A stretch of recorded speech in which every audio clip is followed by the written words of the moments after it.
You're watching Students Saving the Ocean.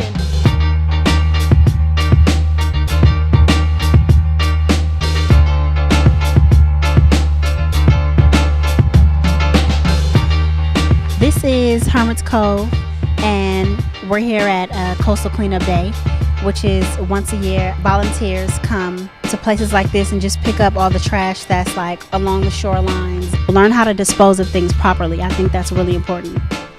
My name is Justin Hull. I work for the Gulf of the Farallones National Marine Sanctuary. And what we're doing today is we're working with a group of high school students, and we're learning all about plankton. The Big Bang was about 14 billion years ago, and life actually started out in the ocean. We learned that actually phytoplanktons make up 60% of the oxygen that we breathe in. Don't use your car so much. That's the first step in saving the planet. The key to Coastal Cleanup Day is the fact that it is an educational event first and foremost. It's an opportunity for all of us to take 3 hours and clean up the beach. You see all this stuff out on the beach and it teaches you the impact that you're having on the marine debris problem and on all the trash that's entering our oceans. Stop using single-use disposable items. It is the major thing that we have to pick up every year. Literacy for Environmental Justice is an environmental education and youth empowerment organization located in Bayview, Hunters Point, and we are addressing the health and environmental concerns of this neighborhood and surrounding communities. I'm picking up the trash, and basically I'm writing down whatever he picks up.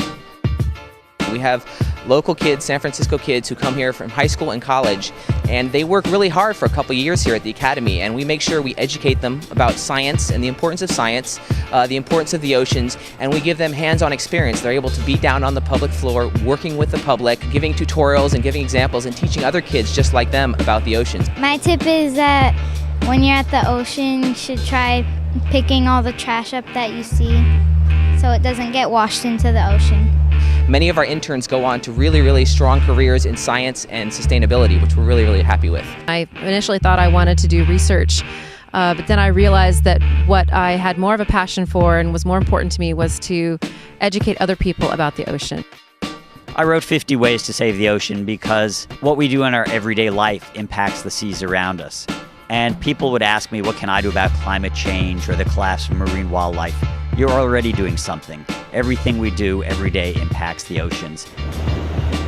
Sustainable seafood to us here at Fish is seafood that can reproduce faster than we're pulling it out of the oceans. When the fishermen go out and catch fish, they're catching it in such a way that they leave some for the next day, that we don't deplete the resource, we don't harm the habitat, we don't harm the forage fish that the other fish depend on for future generations. The importance of sustainability can start with our children. Myself being a parent, I know the influence that my kids have on me.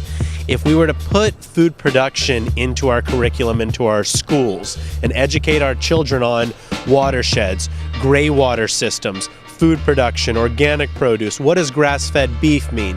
When your child gets home from school and looks at you and goes, hey mom, dad, I learned about this. Why don't we get that? Or hey, why are you buying that? I know how that's caught, or I know how that's grown. That can make a world of difference for our futures. Our kids are our future.